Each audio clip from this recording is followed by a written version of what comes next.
Hello fellow gamers, I'm Christopher Chrisman of Retro Game Network, and coming up next, a look at last week's retro video game news on the RGN files for the week ending Saturday, July 13, 2019.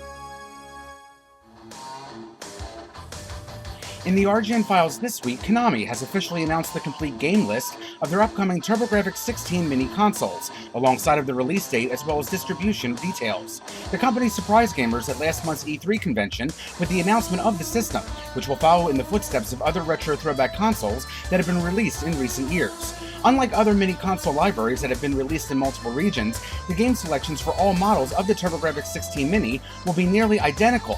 Will include 24 North American games and 26 Japanese titles. This does not mean, however, that the system will include a total of 50 unique games, as some of the games will include both the American and Japanese counterparts together. As announced originally, some of the games to be included on the system will actually be CD-ROM based titles, as well as games from the Japanese SuperGrafx system also being thrown into the mix. Some games of interest include Snatcher and Castlevania Rondo of Blood, however these were also criticized due to the games only being available in their original native Japanese language. English translations have been done previously, however they were on different systems, with Snatcher getting released on the Sega CD and Dracula X getting a Super NES release. Konami has made the decision to release the upcoming devices exclusively online and only via retailer Amazon. No price has been announced for the American or European models as of the date of this podcast recording. However, the Japanese edition will sell for just over 10,000 yen, or about $92 American. Pre-orders for the systems will begin this Monday, June 15th, as a part of Amazon's yearly Prime Days promotion. The TurboGrafx 16 Mini, as well as its regional counterparts, are scheduled to be shipped out on March 19th of next year. The complete list of games to be included on the TurboGrafx 16 can be found at RetroGameNetwork.com. Nintendo has announced a brand new feature to their Switch Online service, which is of interest to those that take advantage of their streaming NES library. The new and upcoming Rewind feature will allow those playing NES games on the service to reverse their progress, allowing the player to make a different decision that was originally made. Whether you had problems battling the Hammer Brothers in Super Mario Bros., or couldn't beat your Shadow at the end of Zelda 2, this new feature will allow you to try and try again in the event of failure by simply pressing the ZL and ZR buttons together. The concept is nothing new, however, with save states and emulation programs offering a similar option. However, Nintendo will officially bring this concept to the Switch Online service later this week. The feature will also allow you to view an instant replay of your progress for those that wish to relive an experience, or if the player wanted to share gameplay with others but was not able to hit the share button within a reasonable amount of time. The new Rewind feature will be available for use on all NES games that have been previously made available via Switch Online, as well as for games that are to be added to the service in the future.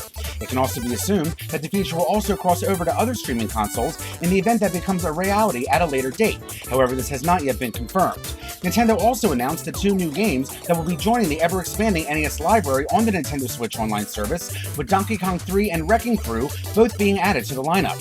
Both the new Rewind feature, as well as the additions of Donkey Kong 3 and Wrecking Crew to the NES library, will be made available beginning this upcoming Wednesday, July 17th. Square Enix has announced a brand new collection of musical albums and concert series that will be of interest of fans to the Chrono video game franchise. Chrono Trigger and Chrono Cross will be receiving individual album treatment, with each record containing 8 orchestral tracks. A special edition box set will also be available for purchase, which will include both of the records and also include a bonus audio disc of 4 additional arrangements that are unique to the set. As of right now, there is no official word on the track list or who any of the arrangers would be. However, the original composer for the games, Yasunori Mitsuda, will be in charge of the supervision. In addition to the albums, Square Enix has also announced a brand new concert series for those that appreciate live video game music. Just like the records, there is currently no word on what tracks from those games will be included on the lineup, and no details were offered as of yet as to who those arrangements would be conducted by.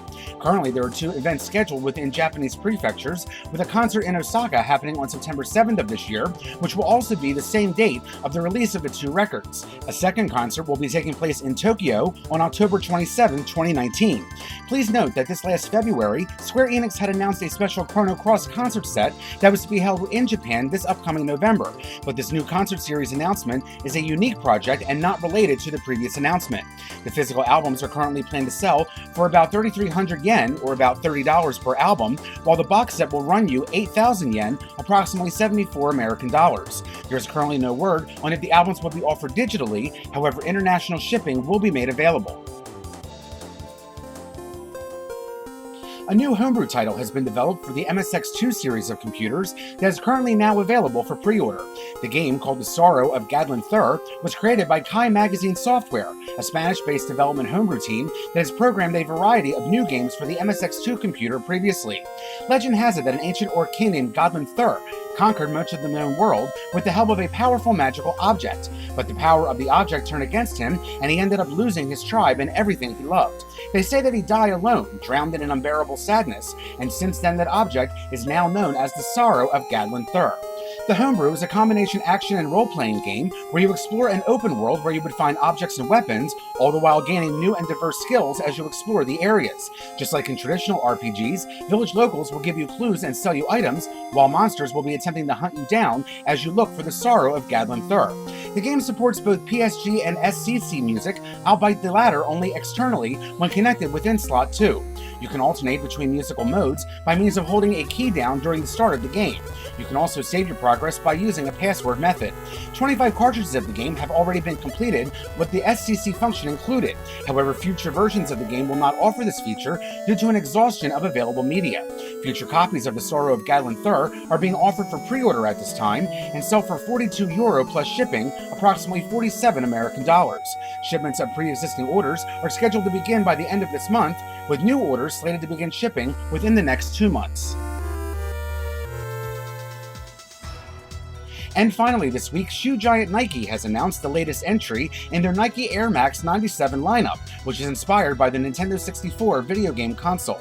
The color scheme of the upcoming pair features a color combination of green, blue, red, and yellow, which matches the colors that the Big N used during the Nintendo 64 era.